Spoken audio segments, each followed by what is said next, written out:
एक ऐसी भी देवी हैं जिनके बिना भगवान भी भोग तक स्वीकार नहीं करते। और सबसे चौंकाने वाली बात, उन्होंने खुद भगवान को श्राप दिया था। ये कहानी है माँ तुलसी की, जिनकी भक्ति इतनी पवित्र थी कि उनकी भक्ति से एक असुर भी अजय बन गया था। तुलसी का विवाह हुआ असुर राजा जालंधर से। उसकी शक्ति का राज था तुलसी का अटूट पतिव्रता भक्ति।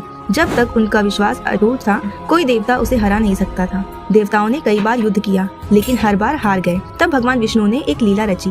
उन्होंने जालंधर का रूप धारण किया और तुलसी के सामने प्रकट हुए। तुलसी ने अपने पति का रूप देखकर उन्हें ही सत्य मान लिया। जैसे ही उनका विश्वास टूटा, उसी क्षण जालंधर की शक्ति समाप्त हो गई और युद्ध में उसका अंत हो गया। जब तुलसी को सच्चाई पता चली, वह क्रोधित हो उठी। उन्होंने भगवान विष्णु को श्राप दिया, आप पत्थर बन जाएंगे।